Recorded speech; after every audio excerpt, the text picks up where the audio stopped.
bem-vindos ao nosso terceiro encontro de reflexões sobre a igreja. Na aula passada, no nosso encontro passado, eu expliquei o que eu quero dizer com refletir, né?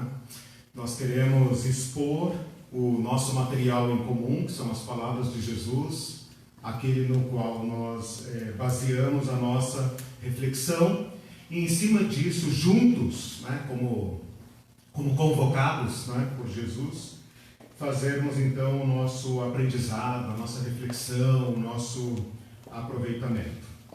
Pedimos a bênção do Senhor sobre o nosso encontro, rogamos ao Senhor que nos dê a sua presença, sua orientação, sua iluminação, que o Senhor nos capacite a extrair da palavra os tesouros, o alimento, tudo aquilo que a nossa alma precisa. Nem só de pão viverá o homem, mas de toda a palavra que procede da boca do Senhor. E o que nós temos hoje é isso para viver. Em teu nome que pedimos, Senhor. Amém. Amém. Irmãos, nós fizemos o nosso primeiro encontro sobre o que significa a palavra igreja. Fizemos um resgate da palavra igreja no hebraico e no grego. No nosso segundo encontro, nós estamos falando sobre as únicas vezes em que Jesus pronunciou a palavra igreja. Com isso, eu não quero dizer que Jesus não falou sobre a igreja, mas que em apenas um evangelho e em duas situações ele mencionou a palavra igreja. Então, poderíamos ter partido de outro ponto, né? Mas resolvemos partir desse, né? Não estou querendo dizer que é o único ponto de partida, mas nós aqui resolvemos partir desse ponto. Então, na aula passada, nós falamos sobre Mateus 16, né? Sobre esta pedra, edificarei a minha igreja. E hoje, então, eu convido todos vocês para nós meditarmos juntos Mateus 18, que é a segunda e última, então, referência expressa da palavra igreja na boca de Jesus, né? O Evangelho de Mateus, vou fazer apenas uma pequena introdução para a gente poder, digamos, reunir os ingredientes, né? O Evangelho de Mateus costuma ser entendido como um evangelho organizado em torno de sermões, mais propriamente 5 sermões. Então, o Evangelho de Mateus registra as maiores, digamos, falas de Jesus, né? Então, começando com o Sermão do Monte, o Sermão do Envio, Mateus 10, o Sermão das Parábolas, Mateus 13, o Sermão aqui da Igreja, chamado Sermão da Igreja, Mateus 18, o Sermão da Bronca, da Repreensão, em Mateus 23, e o Sermão Profético. Então, se a gente pensar Mateus em torno de sermões, esse daqui é um deles. Por que eu estou falando isso? Porque nós conhecemos Mateus 18 por suas partes, né? Então, à medida que a gente ler aqui, se a gente ler o capítulo inteiro, vocês vão ver que vocês conhecem, né? Não tem nada novo aqui. A proposta é a gente entender Mateus 18 como um texto único. Então, nós vamos tirar todas as divisões desse texto, esquecer os números de versículos, né? E vamos juntar esse texto num pacote só. Ou seja, não pode comer os gomos separadamente, tem que comer o pão inteiro, né? E a prova disso são aquelas marcas dentro do próprio texto que nos indicam se o texto deve ser partido ou não. Então é muito simples, né? Se você olhar aí Mateus 17, o último texto que vem antes de Mateus 18, é aquele texto, aquele diálogo de Jesus com Pedro a respeito do imposto, né? É lícito pagar imposto? Não, mas vai lá, pesca um peixe e você vai achar uma moeda, paga por você e por mim, né? Então o peixe tinha 2 impostos na barriga, né? Tipo, paga por você e por mim também. E aí o capítulo 18 começa assim: naquela hora aproximaram-se de Jesus os discípulos perguntando, ou seja, vai começar um novo encontro, né? Então Jesus estava num encontro particular com Pedro, e agora chegam os demais discípulos. Podemos pensar nos 11, podemos pensar em mais alguém, não importa. Chegaram-se, aproximaram-se os discípulos, com um novo diálogo que não tem nada a ver com o imposto, dizendo quem é, porventura, o maior no reino dos céus. Né? Então, esta marca textual nos indica que vai começar um novo momento, um novo encontro, uma nova fala, um novo tema. Ok? E a gente segue aí, independente dos versículos da sua Bíblia, dos títulos e tal, você vai percebendo que o texto é um só. Né? Então ele pega uma criança, versículo 6, deve ter um título na sua Bíblia, ele fala, qualquer porém, está dando continuidade. Versículo 10, vede que não desprezeis. Versículo 14, assim pois, né?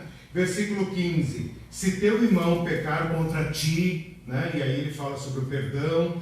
Versículo 21, então Pedro aproximando-se, né? Então dentro daquele conjuntão dos discípulos, Pedro faz uma pergunta, mas dentro daquele contexto, o tema é sobre perdão, que é o que ele acabou de falar. Então, textualmente ou tematicamente, o assunto é o mesmo. E a partir do versículo 23, Jesus conta uma parábola, que é comum nos discursos de Jesus, em que ele ilustra aquilo que ele respondeu para Pedro. Ou seja, é uma resposta para Pedro. Porque Jesus fala, não te digo que até 7 vezes, mas até 70 vezes 7. Por isso, o reino dos céus está total. Aí a parábola vai lá até o versículo 35, assim também meu Pai Celestial, etc, etc. Capítulo 19. Então esqueça os números grandões e os números pequenininhos, né? Esqueça, vamos só pelo texto. Capítulo 19 fala assim, e aconteceu que concluindo Jesus estas palavras, deixou a Galileia e foi para o território da Judéia, além do Jordão. Deixando claro que o capítulo 18 terminou. Então, o que eu fiz até agora? Eu apenas estou demonstrando para vocês que o capítulo 18 é uma inteireza textual. Né? Ele começa com a chegada dos discípulos e vai até Jesus sair de onde ele estava e ir para outro lugar. Então, a gente deve ler o Evangelho procurando essas amarrações, né? De ou mudança de tema, ou chegada de alguém, ou saída de alguém, ou deslocamento para outro lugar. Está todo mundo convencido, então, que Mateus 18 é uma fala só. Então, o que nós vamos fazer? Nós vamos agora unir esses textos. Né? Então, agora esqueça versículo, esqueça títulos, porque isso agora só nos atrapalha. E vamos, então, comer o texto inteiro. Né? Então, esse texto ele é permeado por temas e falas e invocações de Jesus que amarram o texto. Então, além dessa demonstração textual, tem a amarração temática. Né? Na aula passada, eu fiz uma leitura com vocês rápida de Mateus 16 para demonstrar a mesma coisa, demonstrar que aquelas palavras de Jesus estavam no mesmo texto. Para a gente meditar sobre Mateus 18, eu vou fazer o seguinte. A gente poderia abordar esse texto por diversas, digamos, portas de entrada. Eu vou escolher a porta da igreja, né? Porque é a igreja que nós estamos tratando. Poderia tratar de outro assunto, mas nós vamos tratar da igreja. E a igreja está no versículo 17. 2 vezes a palavra igreja, que vocês conhecem. Ninguém sabe muito bem como fazer, mas conhece. Né? É um negócio complicado, né? Isso aqui já deu muita dor de cabeça para a igreja, né? Mas é um texto muito interessante. Né? Então nós vamos fazer o seguinte, nós vamos colocar esse texto no centro, onde ele fala da igreja, e a partir dele então nós vamos ampliando o nosso círculo, né, até engolir o capítulo inteiro. Né? Mas eu vou partir como se fosse o versículo 17, o centro do círculo, né? E o restante do capítulo 18 como se fossem círculos concêntricos, né? Até a gente pegar o texto inteiro e, dentro da cabeça de Jesus, porque é isso que nós estamos tentando fazer, pensar com ele, junto com ele, como ele pensava a igreja. Né? Esse texto é tão chocante que muita gente pensa que Jesus não poderia ter falado sobre isso. Porque ele está dando regras e conceitos antecipando a igreja que ainda não existe, né? A menos que a gente considere o grupo de discípulos como sendo uma pré-igreja, uma igreja, digamos, protótipa, né? Prototípica, né? Alguma coisa assim. Então vamos lá, versículo 17. Vocês entenderam que eu vou para o centro, né? E do centro eu vou ir para as bordas, né? Então o centro é o versículo 17. Se não os atender, dize-o à igreja, dize-o à eclésia, dize-o à comunidade, ao grupo daqueles que se reuniram em meu nome. Se esta pessoa se recusar a ouvir também esse grupo, considera-o como gentil e publicano. Puxa, que forte, né? Se ele não os atender, dize-o à igreja. Se recusar a ouvir também esse grupo reunido em nome de Jesus, considera-o como gentil e publicano. Bom, então vamos para o círculo maior, né? O círculo maior vai do versículo 15 até o 20, eu acho, né? Podemos seguir aí até o 20. Se teu irmão pecar contra ti, ou apenas se teu irmão pecar, vai conversar com ele, você e ele sozinho. Estou lendo nas minhas palavras, né? Minha tradução livre aqui. Se ele te ouvir, uau, você conquistou seu irmão. Você manteve a sua fraternidade com ele. Se ele não te ouvir, leva contigo um ou dois outros irmãos, para que sirvam de testemunhas desse diálogo, né? E tudo que vocês conversarem entre si, você, ele e mais esses dois ou três, toda a palavra se confirme. Se não os atender, se essa pessoa que pecou contra a comunidade, contra a fraternidade, contra a comunhão, não se dobrar, não reconhecer, não restabelecer, dize-o ao grupo maior. E se recusar também, então isso é uma prova de que ele não entendeu a convocação. Vai começar tudo de novo. Você vai tratá-lo como se ele não tivesse sido convocado. Eu sei que esse texto tem sido usado formalmente, quase que como um regimento interno, né, da igreja para aceitação na comunhão, ou para a disciplina da igreja, ou até para excomunhão, né? Tudo bem, mas nós estamos antes de tudo isso. Nós estamos lá na fonte, né? Trata-o como gentil e publicano. Ora, como é que Jesus tratava gentios e publicanos, né? Senão com a mesma convocação, ou seja, vai ter que começar tudo de novo. Em verdade vos digo, olhem em que contexto que ele disse isso. Em verdade vos digo a todos vocês reunidos, que esta ligação de vocês na terra é uma ligação no céu. E essa desligação de vocês na terra é uma desligação no céu.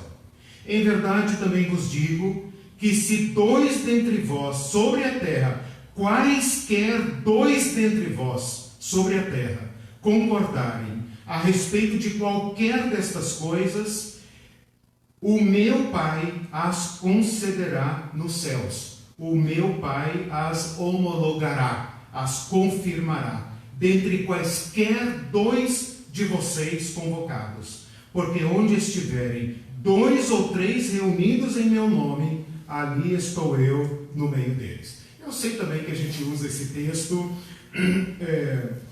onde estiverem dois ou três em meu nome, ali estou eu no meio deles, para provar, né, que Jesus pode estar numa igreja pequena, numa célula, etc., numa família e tal. Não deixa de ser verdade, obviamente, né? É claro que nesta nova convocação em nome de Jesus, Jesus está presente, né?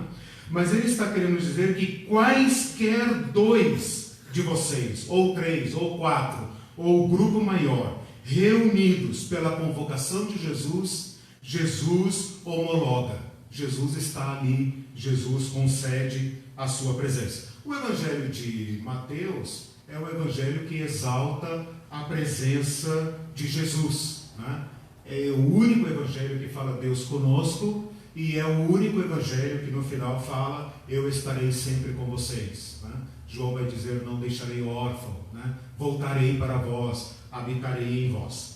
Agora, nós temos que desentranhar, né, esse texto dos regimentos internos da igreja, né, e colocá-lo lá na mente de Jesus, né, na visão de Jesus, nesse grupo que ele convocaria. Então esse daqui é o centro do texto. Né? Agora, se nós esticarmos o texto para trás ou para frente, nós vamos encontrar um exercício interessante que vocês podem fazer, aqui não teremos tempo, que é ver as palavras que se repetem nesse texto e que vão funcionar como uma amarração interna do texto. Né? Então, por exemplo, a palavra em meu nome já apareceu no texto, versículo 5, por exemplo. Quem receber uma criança tal como esta, em meu nome, né? E aí você pode ir ampliando o círculo, né, para Mateus e tal, e achando o que significa esse nome de Jesus. O que vem antes do texto são duas parábolas. A primeira é a parábola das ovelhas, né? E aí mais claro impossível. Né? A parábola das ovelhas é uma parábola muito conhecida, muito cantada, e a parábola que vem depois é a parábola do credor incompassivo, né? Que nós também temos que devolvê-las ao seu contexto. Né? Não vale pegar essa parábola e levá-la embora, fazer o que quiser com ela. Né? Você tem que lê-la dentro desse contexto interno. Então vocês conhecem bem a parábola da ovelha perdida, né? E a parábola do credor incompassivo. A parábola do credor incompassivo fala de um homem que vem acertar contas. Se teu irmão pecar contra ti, né? Então o Senhor vem acertar contas. E ele acha um servo que deve bilhões. Essa dívida aqui, Mateus colocou assim como uma dívida que uma pessoa sozinha não consegue dever. Né? Ninguém consegue contrair uma dívida de bilhões, uma dívida que só poderia ser aplicada a países. Então é um negócio estratosférico, assim, né? É um negócio absurdo. Não vou nem fazer conversão aqui e tal, porque seria assim, dívidas que só mega empresas ou países poderiam contrair. Né? É uma coisa absurda. E o seu senhor fala: bom, vamos liquidar essa dívida, como você não tem dinheiro, eu vou vender você, vender tudo que você tem, etc., para abater na dívida. E ele então se prostra dizendo: Senhor, tem misericórdia de mim. E então o Senhor fala: quer saber? Esquece isso, deixa para lá. Né? Rasga a dívida, manda embora e tal. E esse rapazinho sai dali e acha um amigo que deve para ele cerca de 100 denários. E denários a gente poderia dizer aqui 3 salários mínimos. Uma coisa assim, módica, né? Para o índice de inadimplência aí do brasileiro, né? No cartão de crédito. Tá uma coisa pequena, assim, uma coisa normal. Coisa de amigos, de vizinho, coisa normal. E ele procede para com esse cara da mesma forma. Ele agarra o cara pelo pescoço e fala: paga-me o que você me deve. E como ele não tem como pagar, o cara manda ele para a prisão. Manda para a prisão. E o rei então fica sabendo disso, chama esse servo e o pune severamente e termina dizendo: assim também o meu Pai Celestial fará, se do íntimo vocês não perdoarem cada um a seu irmão. Essas palavras de Jesus têm parentescos no Evangelho. Né? Por exemplo, a oração do Pai Nosso, deixa eu fazer assim uma corrida em cima do texto que eu já abro, né, para vocês. Essa palavra do se vocês não perdoarem, vocês também não serão perdoados, consta como rodapé da oração do Pai Nosso. Né? Perdoa nossas dívidas, assim como nós perdoamos a quem nos tem ofendido, e no final Jesus faz uma notinha de rodapé. Né? Porque eu lhes afirmo que se vocês não perdoarem, vocês também não serão perdoados. A parábola que vem antes, então tudo isso está em torno da igreja. Essa é a minha proposta aqui, está em torno da igreja. A parábola das 100 ovelhas, você também pode encontrá-la com uma versão alterada, levemente alterada, né? em Lucas 15, perto lá da parábola do filho pródigo e perto da parábola da moeda perdida, né? Todos falando do perdido, né? A moeda perdida, a ovelha perdida, o filho perdido. Mas aqui ele coloca assim, né? Olha, eu lhes afirmo, versículo 12. Que vos parece? Se um homem tiver 100 ovelhas e uma delas se extraviar, não deixará nos montes as 99, indo procurar a que se extraviou? E se porventura a encontra, em verdade vos digo que haverá maior prazer por causa desta que havia perdido, do que por 99 que não se extraviaram. Assim, pois, é a vontade de vosso Pai Celeste, que não é a vontade do vosso Pai Celeste que pereça um só destes pequeninos. Os pequeninos estão aí no texto, né? Aquele que sofre a ofensa, se meu irmão pecar contra ti, aqueles que restabelecem a comunhão, né? 2 ou 3 em meu nome são os pequenos, do versículo 5, né? Qualquer que receber uma criança tal como esta, em meu nome a mim me recebe. Não é a vontade do Pai que qualquer um desses pequeninos pereça. Versículo 6. Qualquer que fizer tropeçar um destes pequeninos. Então o texto está amarrado, não tem como fugir, né? Bom, a parábola da ovelha é esta, e agora então vamos para a porta de entrada do texto, né? Que é uma discussão assim, que a gente tem dificuldade de entender, né? Porque não ocorre no nosso meio, né? É essa que fala assim, quem de nós é o maior, né? É um texto engraçado, né? Porque nos constrange, nos envergonha, nos faz assim, né? Sentir um certo mal-estar, né? Porque arranca a nossa máscara, né? Arranca a nossa convivência, arranca muita coisa da nossa frente. Quem é porventura o maior no reino dos céus? Aí Jesus, né, olha assim para eles, olha para o lado, né? Talvez ele deve ter pensado algumas coisas não publicáveis, né? Senão, meu Deus do céu, né?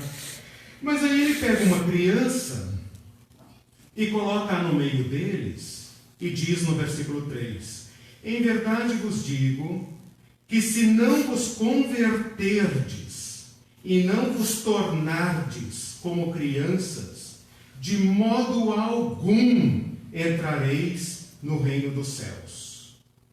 A gente vai ter ainda uma reflexão sobre o reino dos céus e igreja, né? Mas aqui ele coloca uma barreira intransponível, né? Palavras de Jesus. De modo algum entrareis no reino dos céus. Portanto, e aí ele está explicando, aquele que se humilhar como esta criança, esse é o maior no reino dos céus. É difícil entender, né? Aquele que se abaixar ao nível da criança, esse é o maior no reino dos céus. Não entra no reino dos céus. Mas aquele que se abaixar é o maior no reino dos céus. E quem receber uma criança tal como esta em meu nome, a mim me recebe. Qualquer, porém, que fizer tropeçar um destes pequeninos que creem em mim, melhor lhe fora amarrar uma pedra bem pesada no pescoço, ir para o alto mar e jogar-se, para não correr o risco de boiar, né? Não apenas jogar-se. Então, Jesus aqui usou uma palavra que eu acho que expressa o que ele estava pensando, né? Quando os discípulos perguntaram. Ai do mundo por causa dos escândalos. Ele acabou de falar ali em cima sobre tropeço. Eu não sei se alguém tem aí uma Bíblia que fala outra palavra, né? Qualquer, porém, que fizer tropeçar um destes pequeninos. No versículo 7 ele fala: ai do mundo por causa dos escândalos. Ai dos grandes por causa dos escândalos. Porque é inevitável que venham escândalos, mas ai daquele que trouxer escândalo. Ai daquele por meio do qual vem o escândalo. Ai daquele que faz tropeçar um pequeno. Ai daquele que pecar contra um dos pequenos. Porque se tua mão ou o teu pé te faz tropeçar, corta-o e lança-o fora de ti. Melhor é que entres na vida manco ou aleijado do que tendo 2 mãos ou 2 pés, seres lançado no fogo eterno. Se um dos teus olhos te faz tropeçar, arranca-o e lança-o fora de ti. Melhor é entrares na vida com um só dos teus olhos, do que tendo 2, ser lançado no lixão que nunca se apaga. Vede, não desprezeis. Olha como o texto está amarrado, né? Vede, não desprezeis a qualquer destes pequeninos, porque eu vos afirmo que os seus anjos nos céus veem incessantemente a face do meu Pai Celeste, porque o Filho do Homem veio salvar o que estava perdido. Que vos parece? Bom, o que eu fiz até agora? Eu peguei o miolo do texto, o cerne, o núcleo do texto, que é a relação dentro desta comunidade, né? E a partir dela, então, fui voltando para as beiras, né? Para mostrar como todo esse texto está amarrado. Começa, então, com uma disputa entre os grandes e pequenos, começa com essa inversão de critérios, com essa convocação, né? A palavra convocação que a gente está usando, fala dos tropeços e do perigo de causar tropeços nessa comunidade de pequenos, fala do cuidado de manter, digamos, coeso, né? Esse grupo de pequenos, aqui no caso chamado ovelhas, ovelha como figura dos pequenos, instrui a respeito de como lidar com aquele que insiste em ser tropeço, ofender, porque a ofensa é um tropeço, é um escândalo, né? E então vai caminhando para a conclusão, sempre Pedro, né? Perguntando: Senhor, entendi que nós temos que perdoar. Os rabinos falam 7 vezes. Tá bom para essa comunidade, né? As outras comunidades praticam 7. Tá bom para nós? E Jesus fala: não te digo 7, mas até 70 vezes 7. E aí conta aquela parábola que não deixa pedra sobre pedra, né? Porque a nossa dívida quaquilionária foi perdoada. E nós somos convidados a reproduzir esse perdão na nossa pequena escala da vida em comunidade, né? Esse seria, digamos, o panorama geral da palavra sobre igreja, né? Lembrem-se que nós estamos aqui na mente de Jesus, que está falando aquele grupo que seria, digamos, protótipo, né? Porque é claro que a igreja vai nascer dos discípulos, né? Daqueles que se fizeram pequenos, que vão anunciar Jesus no mundo como pequeninos, né? Perguntas, comentários, reclamações, curiosidades sobre essa panorama geral assim do texto? Pelo menos nós colocamos as peças juntas, né? É claro que você pode ler Caixinha de Promessa, né? Caixinha de Promessa acho que nos ajudou a fatiar a Bíblia em pedaços, né? É um hábito a ser superado. Para crentes, né? Para quem quer aprender, é melhor ler o texto inteiro, né? Não só uma pipoquinha, né? Pega logo a panela toda. Pelo menos, então, nós colocamos os textos aqui, né? Juntos, né? Melhor, diga. A gente pode considerar uma reunião de 2 ou 3 pessoas, sei lá, fossem 10, mas pode considerar uma igreja dentro de um ambiente bem pequenininho mesmo? Sim. Qualquer pessoa que se reconhece convocada na mente de Jesus, né? O exercício que a gente está fazendo aqui é pensar a pré-igreja, né? Nós estamos tentando reconstruir a ideia de Jesus tanto quanto possível, né? Para então fazer essa crítica da nossa experiência, né? É claro que logo na sequência a igreja interessante isso. A igreja, por receio dessa sua fragilidade, teve que criar as barreiras para dar segurança ao rebanho, né? Mas aqui nessa fala de Jesus, sim, quaisquer 2 que se tornam pequenos, que assumem o critério do reino são uma comunhão cristã. Por isso as nossas igrejas podem sair dos templos, podem levar Jesus para onde quiserem, podem ir para salas, podem ir para casas, podem se reunir no horário de almoço no trabalho, em qualquer lugar. Lembrem também que nesse contexto aqui é muito importante a gente trazer o tema para as sandálias de Jesus, né? Porque nós estamos num momento em que Deus só pode ser buscado num local sagrado, né? O que nos permite nos reunir aqui, por exemplo, nessa sala, né? E constituirmos aqui uma convocação em torno da palavra de Jesus é essa liberdade que Ele nos deu, né? Nós não temos espaço sagrado, nós não temos nada disso, né? A gente está vivendo um fenômeno hoje em que a gente percebe que muitas igrejas estão nascendo,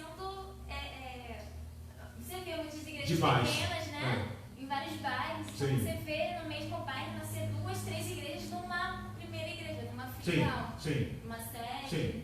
E nem sei, claro, tem tantos membros, mas você vê até mesmo uma propagação muito grande da doutrina, misturas de 2, 3 doutrinas que criam uma nova igreja, né? A liberdade nos foi dada, né? A liberdade, agora aqui também tem as condições, né? Aqui tem as condições, porque muitos ajuntamentos em nome de Jesus são escândalo, né? Fazem tropeçar os pequenos, né? Então, por isso que eu estou falando, nós temos que agora ampliar a nossa visão, né? Para colocar todo esse ensinamento de Jesus numa panela só, né? Porque aqui ele começa dizendo, olha só, por que é que esses discípulos, e essa discussão está registrada em diversos lugares, a preocupação com o lugar, com a posição, com a autoridade está estampada no Evangelho, diversos lugares. Eu já fiz esse levantamento numa pesquisa, né? Então, em outros lugares é Jesus que pergunta. Lucas fala que no cenáculo da ceia, na hora de sentar na mesa, o judeu tinha os locais de honra. Então eles ficaram ali numa certa crise. Senhor, onde que Pedro senta? E tal. Não, você foi chamado por último e tal, onde é que a gente senta e tal, né? Jesus fala assim, peraí, vamos lavar os pés primeiro, né? Então assim, ele questiona essas relações constantemente. Aqui, depois vocês vejam o contexto, vai ampliando o ciclo, né, para o capítulo 17, 19 e tal, vocês vão ver que a disputa do maior e menor está pulsando no meio deles. Porque eles esperam a instituição de um reino. Ora, reino nada mais é do que a instituição da hierarquia máxima. O que é um reino? É um monarquia, né? É um que manda. Tá, mas ele não manda diretamente sobre todo mundo, tem que ter todo um escalonamento. Então, na medida em que Jesus vai se revelando como o Cristo, o ungido, né? Lembra que nós falamos aqui na aula passada, né, do Cristo, do ungido? Isso vai desencadeando dentro do grupo de Jesus o escalonamento. É claro que eles têm que perguntar, mas qual é o meu lugar nessa nova convocação, né? Eu sou da ralé, eu sou da galeria, do camarote, quer dizer, onde é que eu entro nesse negócio? Jesus olha aí lá e tal, e fala, ô, Pedrinho, vem cá. Foi, né? Jogando bola lá, suado e tal. Ô, vem cá, dá a mão aqui pro tio. Ó, esse menino aqui, ele é o maior. Nós hoje acharíamos graça, né? Nós não daríamos bola para isso, né? Se tivesse ali as crianças, né, na salinha e tal, né, o filho de vocês, né? Ô, Mateus, né, vem cá. Ele ia chegar aqui e falar, quem foi, pai? Ó, ele é o... Tipo, tá, tudo bem. Tá. Acho que é isso, né? A gente tem que brincar mais de bola, né? A gente tem que ser mais inocente, sei lá, gritar mais, né? Deve ser isso. O ponto aqui que escapa para nós, e eu vou aproveitar a tua pergunta para já colocar mais esse ingrediente na mesa, né? O ponto aqui que escapa para nós e que é essencial para nós entendermos o que Jesus está falando é o papel social da criança naquela sociedade. Né? Então, essa, como é que poderíamos chamar isso? Essa aula prática de Jesus, hoje não teria sentido. Hoje eu acho que ele não pegaria uma criança, é minha impressão. Né? Talvez pegaria, não sei. Mas acho que hoje Jesus pegaria outro personagem para fazer o papel da criança. Eu tenho até medo de pensar em quem ele pegaria. Né? Porque seria uma pessoa, né, que arrasaria com a nossa pergunta. Né? Porque a criança, na cultura helenista e romana, ela era de fato uma coisa. Ela era parte do gado, assim como as mulheres. Né? Ela era parte, ela não era cidadã, ela não tinha direitos, ela não era sequer reconhecida como filho. Né? Até os 12 anos ela talvez nem tivesse relacionamento com o pai poderia vender suas filhas, poderia vender seus filhos, ele tinha direito total sobre crianças. Então crianças, mulheres, servos e tal, são coisas. Né? A família romana era contada como mulher, servo, criança, boi, vaca, carneiro e tal. Tudo isso era propriedade do Senhor. Né? Na família judaica, a situação é um pouco melhor. Claro, se você olhar a lei de Moisés, né? A lei de Moisés ela é, digamos, humanitária. Ela coloca alguns limites, né? Ela não permite certas coisas. Porém, ainda é o lugar banal. Né? E você percebe isso na relação de Jesus com as crianças, na bênção das crianças, quando os discípulos, os grandes, né, falam, tira essa, vocês estão incomodando o mestre, tá? Imagina um homem santo e vocês aqui, né, tirem isso daqui. E Jesus falou, opa, não, saiam vocês, venham aqui, e as abençoa. Mestres nunca fariam isso. Né? Então isso nos dá um pequeno vislumbre do lugar social da criança no contexto lá de Jesus. Né? Elas nunca teriam acesso a Jesus, elas são o fim da linha, elas são o ninguém. Né? Apenas a partir de uma certa idade e tal, elas poderiam, se meninos, né, participar então de uma reunião e tal. Né? Se menina, não. Né? E se mulher também não. Então assim, isso aqui nos ajuda a esclarecer muita coisa. Né?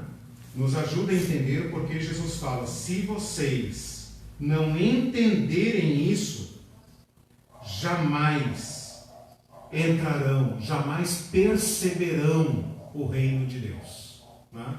Então ele coloca aqui o machado na raiz da árvore, né? E acende a fogueira. Né? Mas é uma coisa que nós temos que entender. Né? Ô professor Eliseu, qual é o peso? Pegar uma aguinha. Pode falar.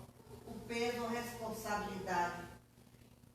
Quando nós dizemos assim, nós somos a igreja.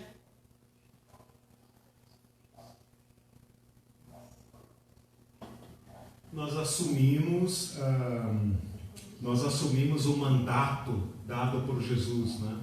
Uma coisa interessante, né, se eu estou entendendo bem a direção da sua pergunta, é assim, nós assumimos esse caminho aberto por Jesus. Né? Na próxima aula eu quero falar muito sobre caminho, né, que foi o primeiro nome da nossa fé. Né? Mas assim, nós representamos alguém que é conhecido. Né? Nós representamos alguém, quer dizer, a mensagem de Jesus é muito bem conhecida. Né? E nós nos apresentamos ao mundo como aqueles que encarnam esses valores, né, e essa mensagem. Né? Então, a senhora perguntou responsabilidade, é a responsabilidade da representação, né? De representar alguém que é conhecido, né? Especialmente na nossa cultura, né? Conhecido. Né? Alguém? Lá da minha direita aqui, uma pergunta, comentário? Diga. Tentando entender essa postura aqui. Uhum. Parece que às vezes é meio mal alinhavado, mas tudo bem. O costureiro é antigo, é hebraico, né? É outro desenho. Né? Vai. Primeiro ele estabeleceu, a gente tem que entender o contexto social para entender o que é ser convertido. Uhum. E ser maior no reino dos céus. Ou seja, Jesus, na verdade, eles querem saber quem é o maior e aparentemente ele mostra o menor. Então, aí e diz que o menor é o maior. Aí já cabe, né, outra aula, talvez, porque é muito complexo isso. Então, a meu ver, ele destrói aqui toda a hierarquia, ou o que a gente pensa ser de hierarquia, né? Agora, o que eu não entendi é... Aí ele começa a falar sobre tropeço dessa criança, que seria o discípulo de Jesus no caso. E daí no 7, ele diz que ele está falando sobre quem causar escândalo para essa pequena criança. Só que daí ele diz, ai do homem pelo qual vem o escândalo. Mas no 8 ele já passa o escândalo da terceira pessoa para a própria pessoa. Então eu não entendi muito bem essa questão, mas talvez isso não entra aqui, não é importante. Tem alguns pontos nesse texto que assim não vale a pena aprofundar, porque a gente está fazendo a leitura pelo tema da igreja. Né? Eu falei, tem várias portas para entrar nesse texto. Eu entrei na porta da igreja e através da igreja, a igreja como chave de leitura, né? Eu estou fazendo a ampliação. Mas vamos lá nessa questão aí da criança. Olha só, ele usa a palavra criança, ele a chama das bordas para o meio, local de honra, né? Ele fala para a gente, a palavra converter aqui, eu não vou propô-la, né, como uma conversão, como um termo teológico, né? Mas uma mudança de compreensão, não estou falando da conversão, nascer de novo, né? Mas a mudança de pensamento, né? As pequenas mudanças de pensamento que a gente tem que fazer para entrar no reino de Deus, não no céu, para antecipar e vivenciar os valores do reino de Deus, né? Quer dizer, com as disputas de poder acirradas, o reino de Deus se torna invisível para nós. Nós não o enxergamos, né? Na medida em que nós invertemos esse jogo de honra, de lugares e de altura e de grandeza, você, pela palavra de Jesus aqui, entra no reino de Deus. Você o assume, né? Assume o reino de Deus. Depois, no versículo 4, ele fala, se humilhar como esta criança, né? Por que uma criança é humilde? Né? Crianças são humildes, né? Na nossa cultura, nas escolinhas particulares, né? Tem professores aqui, né? Nossas crianças são hoje exemplo de humildade? Não. Então é a criança que ocupa o lugar humilde nesta cultura, né? Então isso inverte a nossa lógica para assumir o lugar do pequeno. A palavra humilde foi resgatada pelos cristãos. A palavra humilde nunca foi virtude, a não ser a partir de Cristo, né? Nietzsche nunca perdoou Jesus por isso, né? Falava que as virtudes cristãs eram o que nos tornava fracos, né? Fracos, pessoas que manquejam, né, a muleta da religião e tal, que nós temos que ser fortes, né? A palavra humilde na boca de Jesus foi tornada uma virtude, porém é uma virtude que tem que ser entendida, né? Porque para nós, quando nós falamos, uma pessoa humilde e tal, a gente está pensando uma pessoa pobre, mal vestida, suja e tal, tipo assim, chegou no meu portão uma pessoa bem humilde, né? Ou então a gente diria uma pessoa que não tem iniciativa, uma pessoa que não fala, uma pessoa e tal, é uma pessoa tão humilde, né, e tal, uma pessoa, é uma pessoa humilde e tal. Não é isto que significa, né? A palavra humilde em Jesus Cristo e na nossa fé significa pensar justo de si, ter a visão justa de si, porque na verdade a nossa grandeza é uma ficção. Então Jesus está nos chamando a uma conversão. O que nos faz abandonar a luta pelo poder é colocarmos-nos diante de Deus como somos. E toda a nossa nossa busca de poder, de grandeza, a nossa capacidade de ofender e de ser ofendido tem a ver com disputas de honra também, né? E tudo isso é uma ficção. Nós nos fazemos grandes para impressionar. Nós nos fazemos grandes para ocupar os melhores lugares. E Jesus está dizendo, aos olhos do Pai, tem até uma música com esse negócio, né? Aos olhos do Pai. Aos olhos do Pai, nós somos isso. Nós somos essa pessoa que somos. Nós estamos desnudados aos olhos de Deus. E assim como somos, temos valor, somos grandes para Deus, no reino de Deus. Então, na verdade, essa chamada de Jesus é um alívio, porque nos tira da guerra de poder, nos tira dessa relação tensa, dessa luta, dessa disputa, nos tira desta pergunta: quem de nós é o maior? Qual é o meu lugar nessa sociedade? Qual é o meu lugar no grupo? O que as pessoas pensam de mim? Né?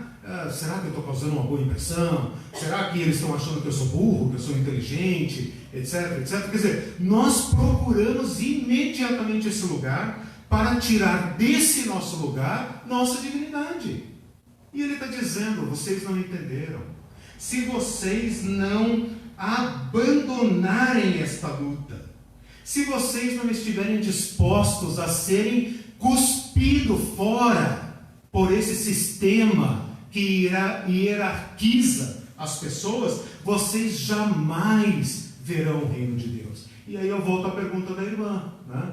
Como antecipar o reino de Deus? Como ser a igreja? Se a gente entender a igreja, isso é tema de uma outra reflexão nossa, como nós podemos, nessa nossa igreja, antecipar o reino de Deus com valores que não são do reino de Deus? Se nós reproduzimos dentro da nossa convocação os valores do mundo que nos escandaliza, que serve de escândalo para nós, que nos fere, que nos magoa. Porque nessa guerra aí fora, todos nós estamos sendo feridos. E temos que esconder nossas feridas e continuar nessa luta para sermos grandes. E Jesus está dizendo, chega disso. Isso cansa, esgota, mata, e vocês devem se tornar só o que são. Só o que são. Diante de Deus, diante dos outros, só o que são. Isso significa trazer todos ao mesmo status. Então agora somos todos humildes, somos todos iguais, né? Temos a mesma grandeza aos olhos de Deus, isso que importa, né? E ao mesmo tempo trazemos abaixo os grandes, porque nós não os trataremos mais como grandes, nós não trataremos ninguém como pequeno, e se encontrarmos os pequenos, nós os elevaremos a essa posição de humildade. Uma pessoa que não tem noção da sua dignidade, uma pessoa que não tem noção do seu valor, uma pessoa que rasteja pela sociedade, nós podemos dizer, você é valioso aos olhos do Pai. Você tem o mesmo valor que eu. E ao mesmo tempo também destituímos, nós diluímos essa grandeza dos grandes, que é fictícia. Nós os libertamos disso, porque nós só pensamos de nós o que somos de fato, e ao mesmo tempo vamos pensar dos outros o que eles são de fato. Por isso é que eu posso me dirigir a qualquer pessoa que está buscando o reino de Deus e dizer, você ofendeu a comunhão do Senhor. Você está se colocando como... Aí que eu chamei vocês naquela hora para a palavra escândalo e tropeço. Porque a palavra escândalo e tropeço é a mesma.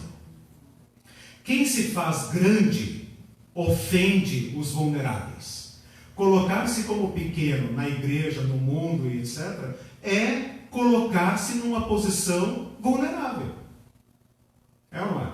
Se nós estamos numa corrida por poder, por grandeza, por hierarquia, e eu rompo essa lógica no meu modo de viver, eu me torno vulnerável. As pessoas pequenas vão pensar, esse cara Os caras, né? Imagina numa procuradoria, né?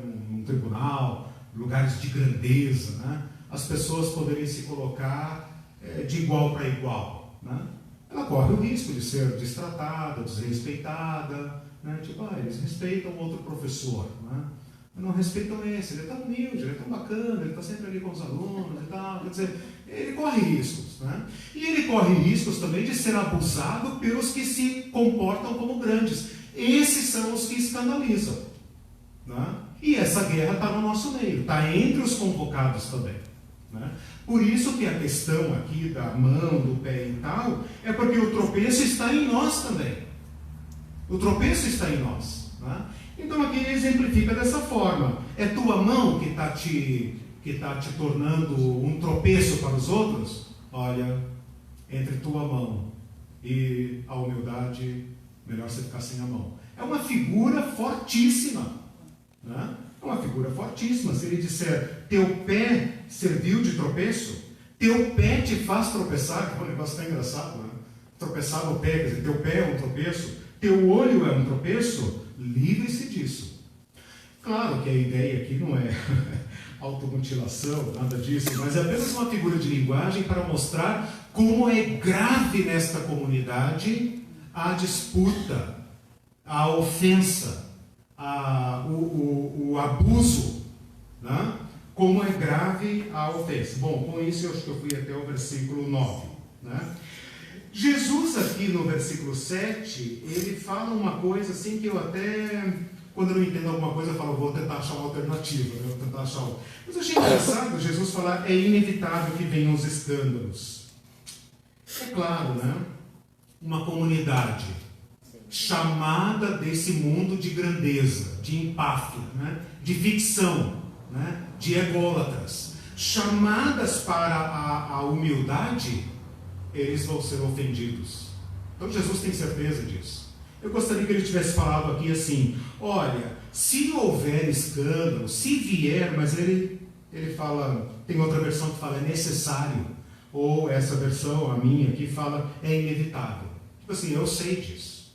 Eu sei que se vocês assumirem o chamado da humildade em nome de Jesus, se a gente achar o caminho de Jesus, vocês serão abusados, feridos, atropelados pelos que se julgam grandes.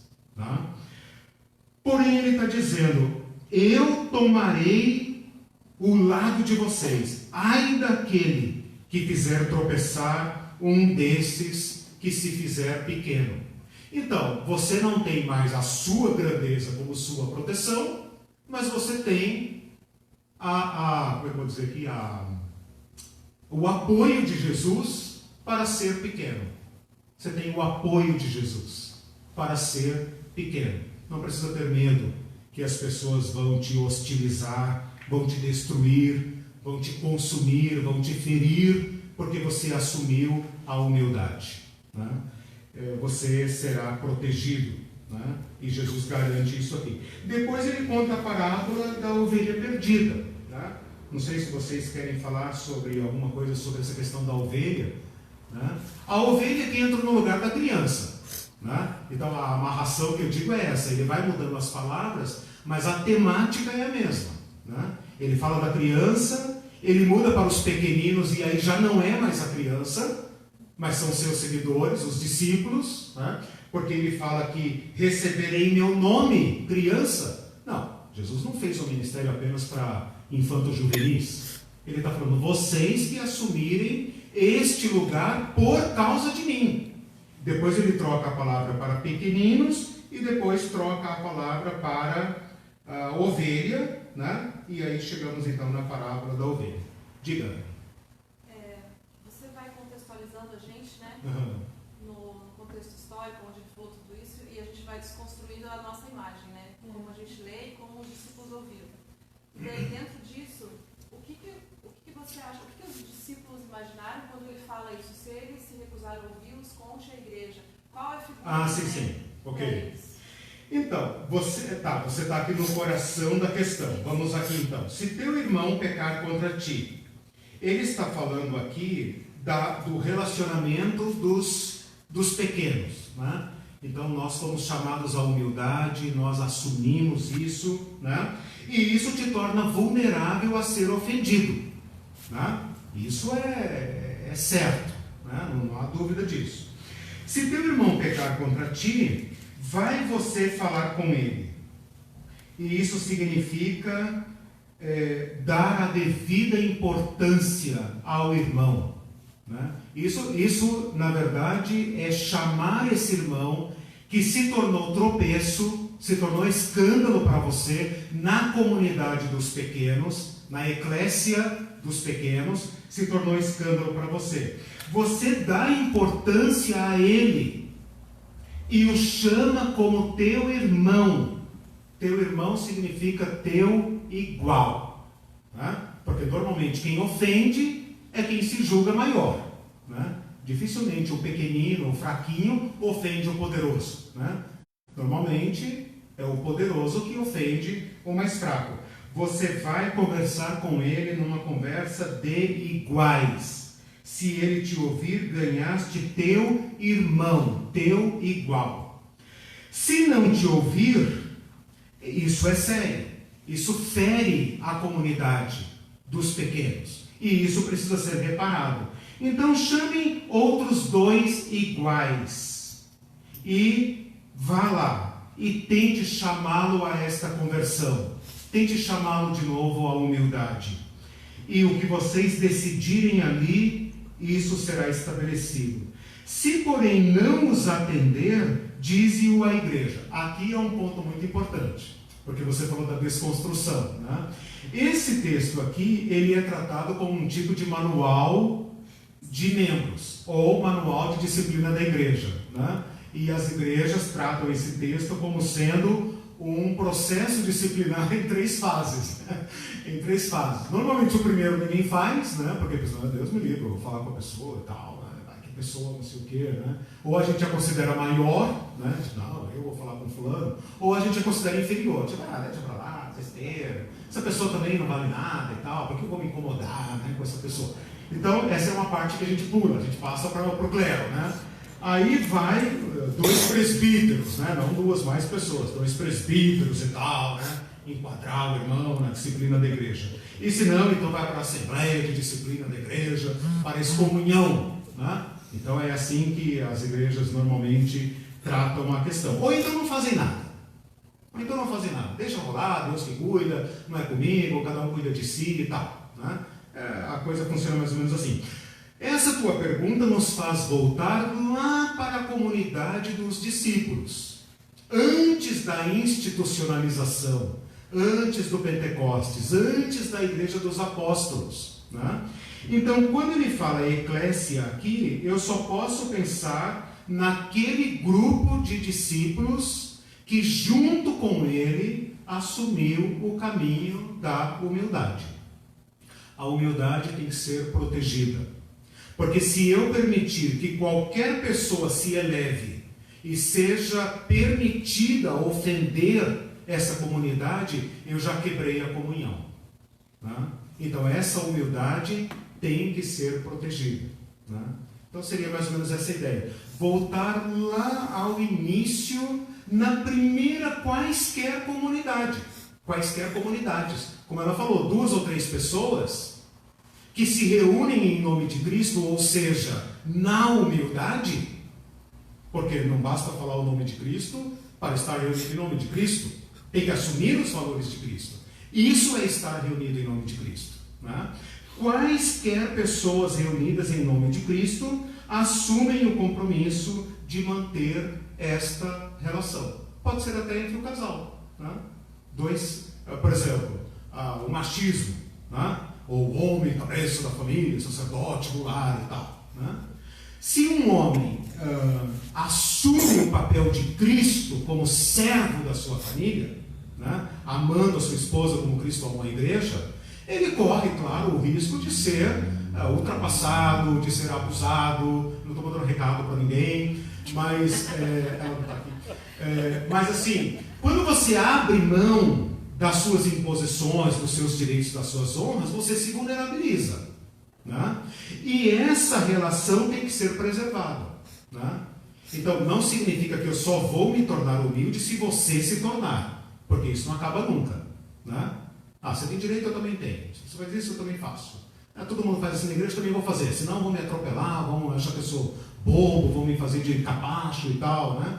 Então, essa relação tem que ser preservada. Por isso ele fala, se não atender, trate-o como gentio e publicano, né? Normalmente a igreja faz isso excluindo, né, do rol de membros, né? O que Jesus está dizendo aqui é o seguinte: essa pessoa não viu o reino de Deus. Essa pessoa vai se tornar uma pedra de tropeço para a comunidade. Ela corre risco, claro, né? E então você tem que começar com ela todo o trabalho de novo. Todo o trabalho de novo, né? Agora, pensa nisso, né? Esse texto é complicado, né? Porque pensa nisso, né? Pensa onde Jesus foi colocar a comunidade, né?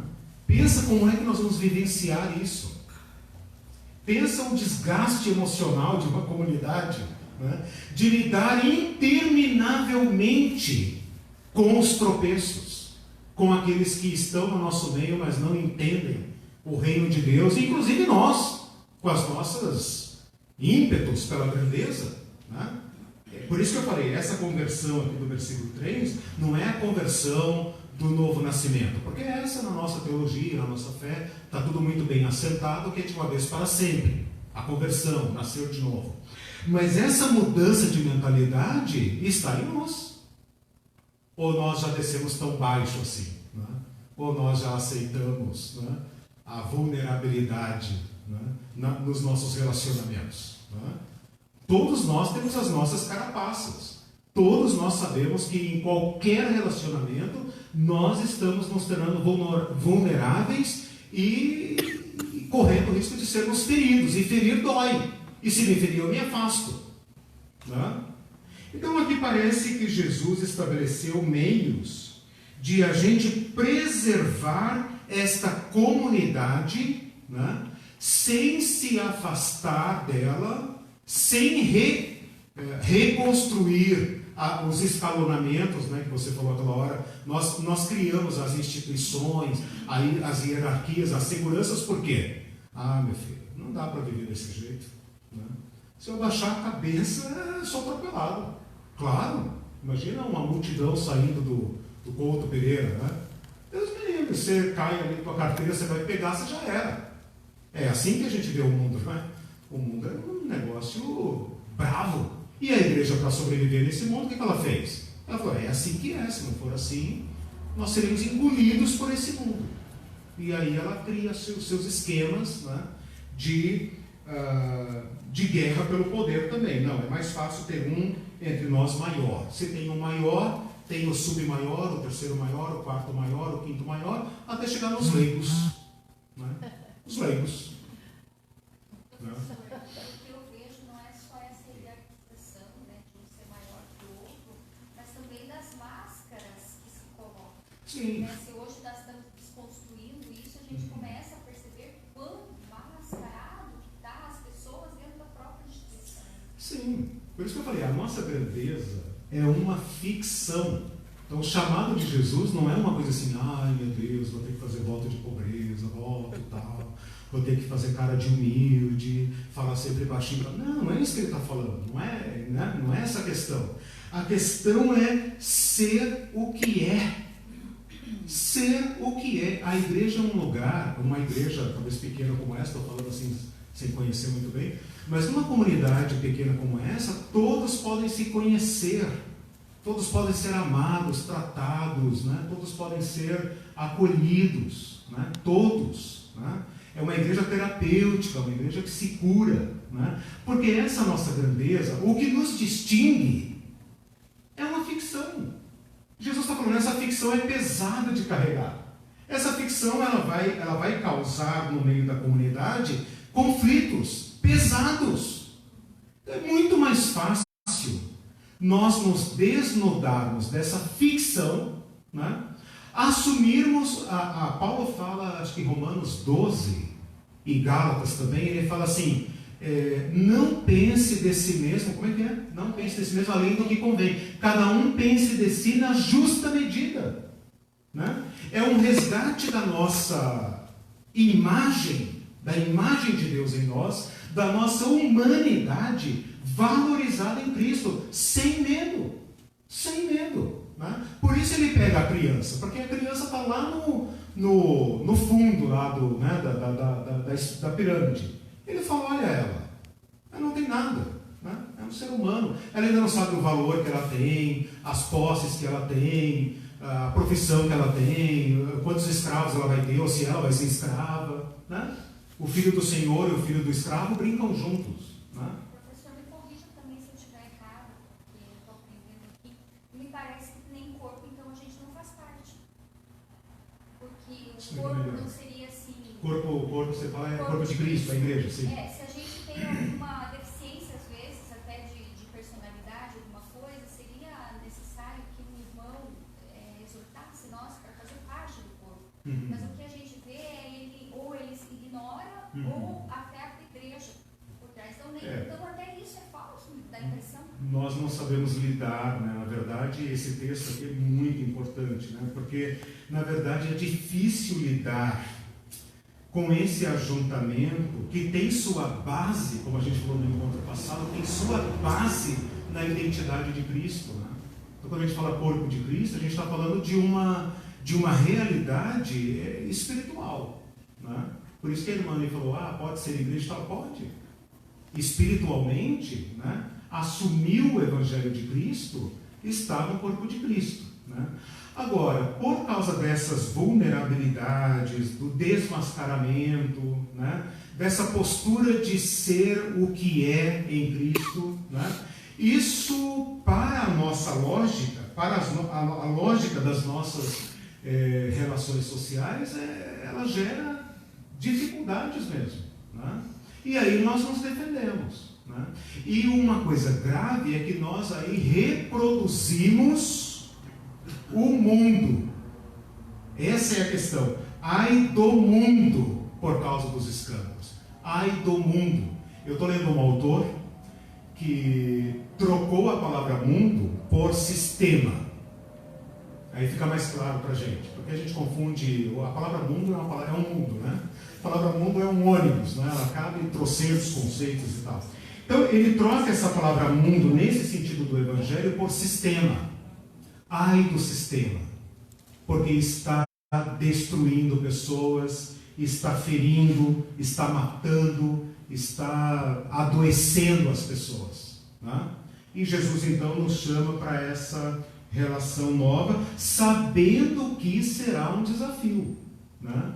Porque nós estamos no sistema, nós pertencemos ao mundo, nós estamos insertos, né, em diversos sistemas. Nosso trabalho, nossa família, a vizinhança, as associações, nós estamos imersos em diversas engrenagens que matam pessoas, que são estruturadas em escalonamentos de grandeza. Cada um sabe seu lugar, na rua, no trânsito, né, no trabalho, na universidade, quer dizer, cada um sabe seu lugar. Né? E ele está nos chamando a essa conversão. E isso nos coloca em conflito a nós mesmos. Né? Porque como é que eu vou me apresentar no mundo de uma forma humilde? Né? Então, esse é um chamado, digamos assim, primeiro pessoal, se em verdade vos digo que se não vos converterdes. É um chamamento e ao mesmo tempo um condicionamento. Né? Para nos tornarmos pequenos. E dentro dessa nossa... Agora, deixa eu pegar uma outra coisa que eu não sei também se eu estou indo na sua direção, e qualquer coisa me corrija. Deixa eu falar uma coisa. Dentro do nosso... o que eu ia falar? Me fugiu agora o pensamento, mas eu vou lembrar falando. Daqui a pouco eu recupero. Peraí, a Ana tinha levantado a mão, né? Deixa eu pegar a Ana, senão eu esqueço.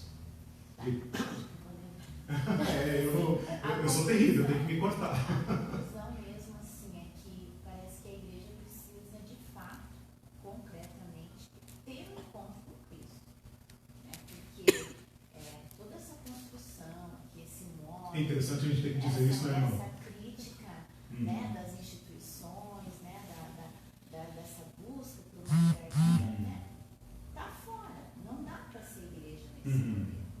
dificulta. Mas assim, a figura da criança ainda para mim me traz assim, uma figura muito real, assim, muito necessária. Né? Eu acho que só é possível essa igreja se de fato a gente se tornar como uma criança, que é transparente, que é sincera, né? que expõe diariamente as suas fragilidades. Né? Que tem a ver com desmascaramento, né? Com essa... Então ainda eu acho que assim, né? Toda vez que a gente fizer uma reflexão sobre a nossa prática da igreja, a criança ainda é a figura que mais se aproxima. Legal. A ideia que eu coloquei não pretende tirar essa imagem, né? Apenas ampliou. Agora, o único reparo que eu faço é o seguinte: quando nós fazemos uma analogia, né, o discípulo de Cristo é como uma criança, porque senão a gente teria que perguntar como Nicodemos, né? Como é que eu vou, né? Como é que eu vou virar a linha do tempo, né? Então, assim, eu nunca mais serei o Mateus, né? Nunca mais serei né? Vocês nunca mais serão as menininhas. Então, isso é uma analogia, né? Nesta analogia, nós temos que estabelecer apenas os traços que se aplicam, né? Então, essa é uma única ressalva, porque assim, tem aspectos da infantilidade que não são aplicáveis aqui, né? O Evangelho, por exemplo, vai falar: vocês ainda são crianças, eu queria falar com vocês como maduros, mas vocês estão se comportando como infantis, como pessoas que não crescem, né? Efésios vai falar da... Eu não estou corrigindo você, apenas estou fazendo umas ressalvas, que são alguns traços que estão em analogia, né? Outros não. Porque às vezes a gente acha que a nossa infantilidade é uma virtude, né? Que buscar sabedoria, buscar maturidade, buscar crescimento seria uma coisa assim: não preciso disso, né? Não, eu não preciso saber essas coisas, eu quero ser como uma criança e tal. Então, assim, tem alguns aspectos da criança que não se aplicam, né? É só essa questão. Agora, é claro que o exemplo que Jesus fez aqui está correto. Ele poderia ter chamado um escravo, não chamou. Poderia ter chamado uma mulher, não chamou. Chamou a criança. Então, a criança aqui está no centro, né? O que eu ia falar aqui agora eu me lembrei, falando com você, me lembrei, que é o seguinte: uma coisa que nós temos que romper mesmo, não foi aqui que eu falei sobre o chamado radical. Uma coisa que nós temos que romper é aquele jogo assim: poxa, eu estou inserido numa comunidade, não estou me referindo a nada daqui, estou falando abstratamente. Eu estou inserido numa comunidade. Se eu assumir esse papel aqui, tá bom, Senhor, eu a partir de agora entendi, eu quero entrar no teu reino, eu quero ser como uma criança e eu vou me oferecer assim à minha comunidade, né? Mas isso me dá medo, então não, né? Então assim, eu vou na medida em que eles também seguiram. Vou falar para o pastor pregar essa pregação e 1, 2, 3, a partir do mês que vem todo mundo é criança, porque eu não vou entrar como criança nessa comunidade e para ser atropelado, abusado, ofendido. Se eu for chamar o irmão para falar: irmão, você pecou contra mim, não é assim que se faz em Cristo, o irmão vai falar: o que você tem com a minha vida? Vai cuidar da tua vida, né? Então assim, para mim, agora é minha opinião, né? Minha opinião sobre esse texto é assim: a menos que nós rompamos esse ciclo e assumamos imparcialmente, né? Assim, está me faltando as palavras hoje, mas assim, assumir isso de si mesmo e por si mesmo, nós nunca vamos causar impacto nas nossas relações. O que eu quero dizer com isso? Assuma o chamado de Jesus, independentemente de qualquer pessoa. Enfrente os relacionamentos abusivos, autoritários, ofensivos, desumanizadores, enfrente-os com esta postura de Jesus. Enfrente-os, porque senão a gente não escapa do escândalo. Você vai falar, Deus me livre, amanhã se eu abaixar minha cabeça, a carreta vai passar por cima, eu estou ferrado. Esse mundo é o cão.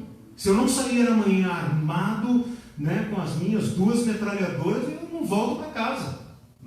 Estou falando metaforicamente, mas também serve. Não. Mas o que eu estou querendo dizer é o seguinte: assuma a sua postura. Essa postura é extremamente poderosa, porque é a postura de Jesus. É a postura que vence. Não acreditem na ficção. A ficção é que é fraca. Os poderosos é que são fracos. Eu li um texto esses dias, um livro, aliás, que eu estou estudando Mateus, em que ele fala assim, Mateus sempre mostra que os poderosos desse livro é que caem. Sempre, pode olhar, o Herodes, Pilatos, etc. São eles que caem. E no final é a criança de Belém perseguida, crucificada, que diz: toda a autoridade foi me dada nos céus e na terra, e eu estou com vocês até o fim dos tempos. É o fraco que venceu. É a criança de Belém. É o forasteiro do Egito. É o menino de Nazaré, né? É o carpinteiro. É o cara esquisito que foi para Jerusalém, que não reagiu, que, né? Ele é que venceu. Então, o chamado de Jesus, por isso que ele fala, quem assume essa mensagem é que é o maior, porque isso não é um jogo de palavras. Na verdade, a humildade no Evangelho e nas Escrituras é que é o poder. Aprendam de mim, sou manso e humilde de coração. Carregar esse esquema, essa carapaça falsa, é que é pesado. Venham a mim todos vocês que estão cansados e sobrecarregados, eu lhes aliviarei. Aprendei de mim, sou manso e humilde. Então, Mateus 11, 27 e 28, né? Esse é o poder. A gente acredita mesmo nisso? Não, a gente fica meio assim, cara, se eu baixar a cabeça já era. Né? Mas esta humildade de Jesus, que não é o maltrapilho, não é a fala mansa, a cara de monge e tal, é essa autenticidade, né, que foi falado aqui, a Ana também falou, essa autenticidade que é poderosa. Isso é resgatar o que Cristo fez em nós e salvou em nós. Ele não salvou a nossa máscara, ele salvou essa pessoa que está aqui, pecaminosa, falha, escorregadia, cheio de tropeços e tal. Essa pessoa que ele salvou da mascaração e está chamando a autenticidade, porque é ela que prevalecerá. Agora, percebe como a nossa mente tem que mudar? Que no fundo a gente acredita que se eu não fizer cara de grande, inteligente, poderoso e rico, esse mundo vai me cuspir fora. Claro. Mas Jesus está dizendo o seguinte: é a humildade que é poderosa. É a humildade que tem poder. A palavra plenitude cabe muito bem. Sim, explica melhor. Por exemplo, isso tudo é uma grandeza no contexto de Jesus. É uma plenitude. É que transcende. Amém. Porque aqui a senhora me fez lembrar que quando ele fala em meu nome, a mim me recebe. Cara, o que é isso? Eu fiquei pensando nesse texto, o que significa isso? Quem receber uma criança, tal como esta, em meu nome, a mim me recebe. Então, Jesus Cristo está presente naquele que encarna a sua autenticidade, né? Ali Jesus promete estar presente. Então, não sei mais agora quem foi que falou. A senhora mesmo que falou sobre representar Jesus. Jesus está presente nesse que assume a sua autenticidade. Aqui na frente ele fala: estarei no meio deles. Ele próprio manifesta a sua virtude, sua presença, seu poder, sua plenitude, como a irmã falou, quando a reunião se dá nesses valores do reino de Deus.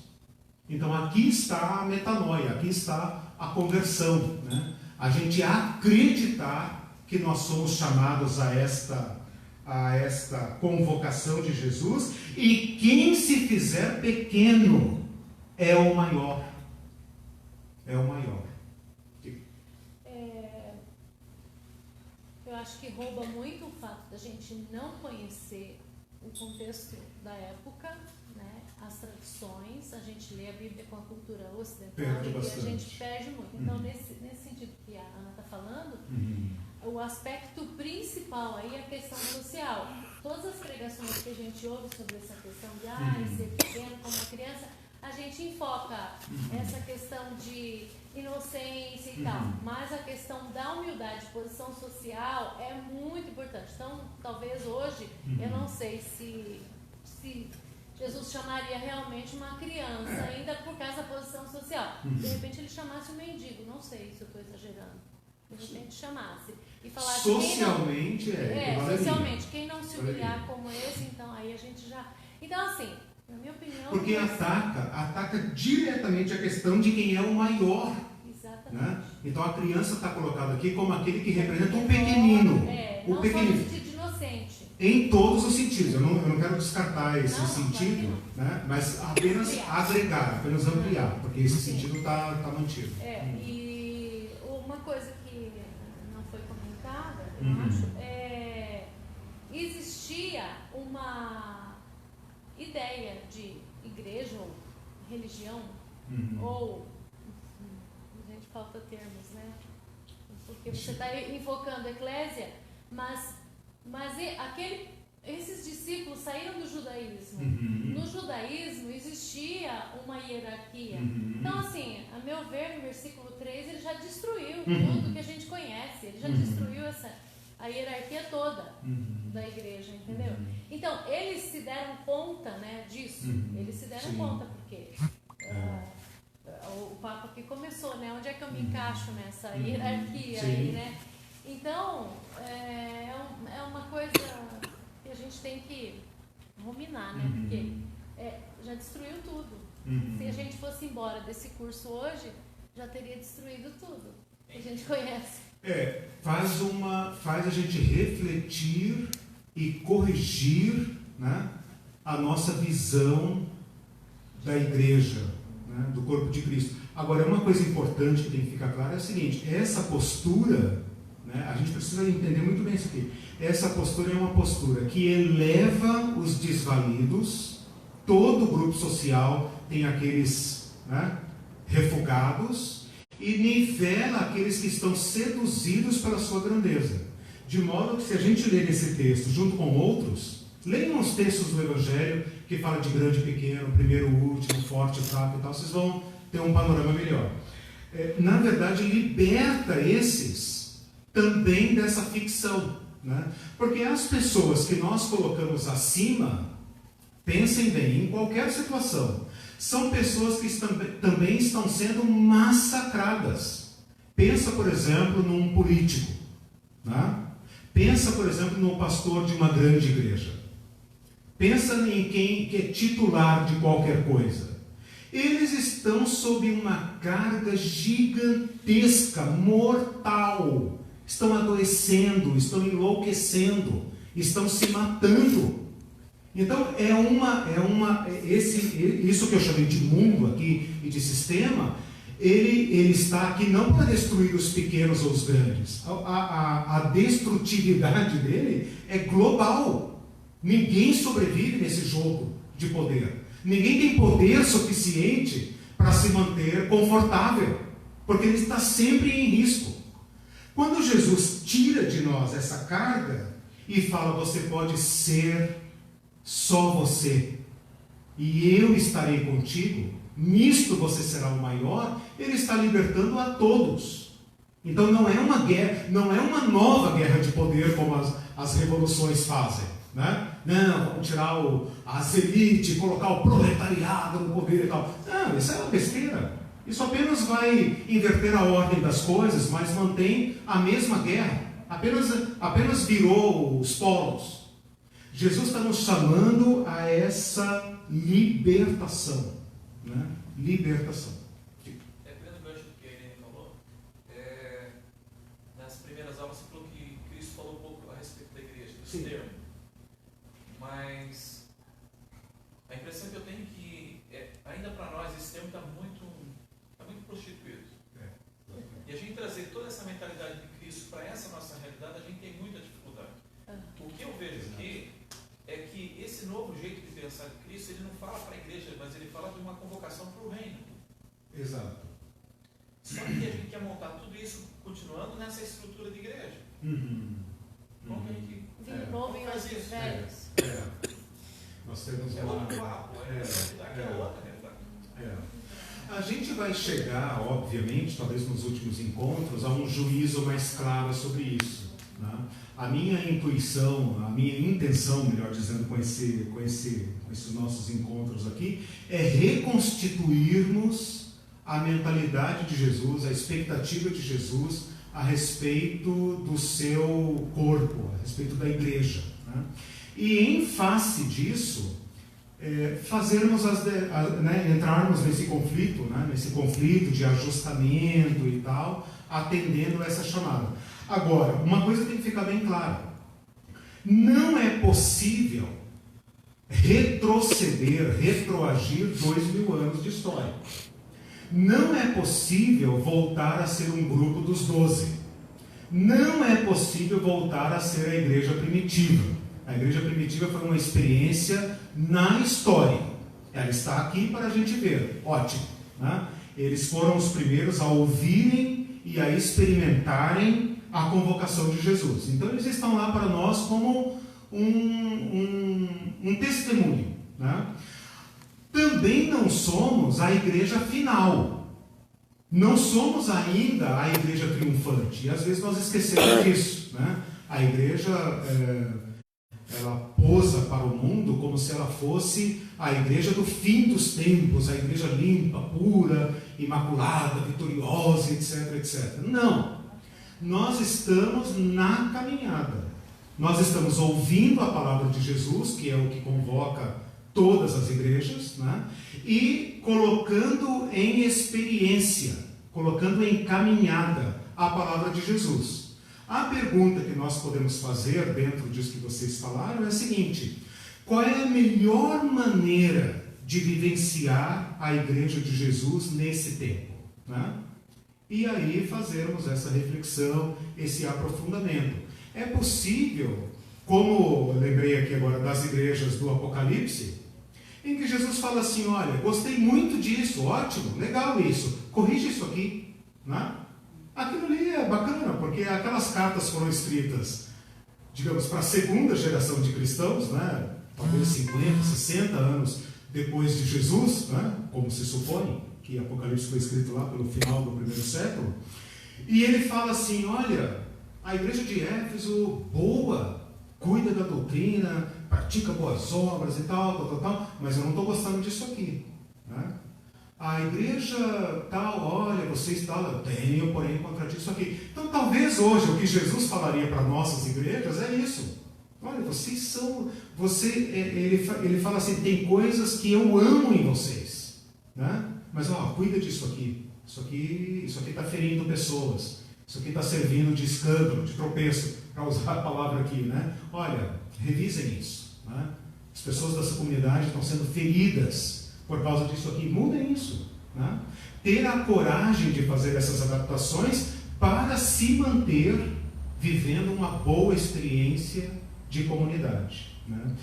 Mais para frente eu quero pensar com vocês alguma coisa que eu até já anunciei aqui, que é o seguinte: o que é essencial para ser igreja.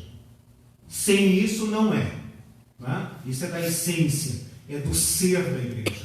E algumas coisas que são periféricas. Né? Outro dia eu falei isso, até meio chocante, tipo assim: igreja tem que ter orquestra? É bonito um culto com orquestra, mas uma igreja sem orquestra é igreja. Né? Então, às vezes nós idolatramos certas coisas, tipo assim, coral da igreja e tal, blá, blá, blá. Uma igreja sem coral pode ser igreja? Pode. Uma igreja sem piano pode ser igreja? Pode. Então, assim, tem coisas que nós temos que chegar a essa irredutibilidade. Né? Tipo assim, sem isso não é.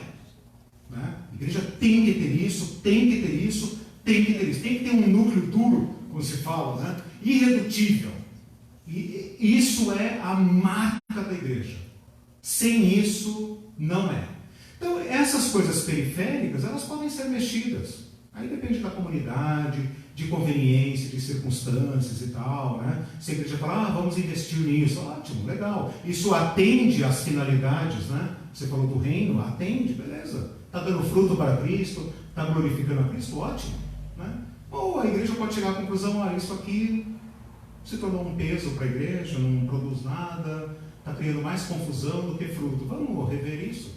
Ok? É uma decisão da comunidade, em obediência ao seu Senhor, ao local em que ela está, né? Mas essa é uma discussão interessante. E outra discussão também que você tocou aí, que a gente precisa urgentemente... preciso terminar. Preciso urgentemente terminar, aliás, não é isso que eu ia falar, essa discussão de igreja e reino, né? Porque igreja é um conceito que está muito enriquecido, você usou a palavra constituído, né? Está muito, muito entranhado, e a palavra reino para nós está oca, né? O reino de Deus deve ser, sei lá, um trono, princesas, príncipes, ruas de ouro e tal, reino de Deus, é um negócio assim vago, né? Então a gente precisa fazer essa recuperação. Meus irmãos, no nosso próximo encontro, eu quero fazer uma chamada, porque você lembrou a nossa palavra, né, sobre...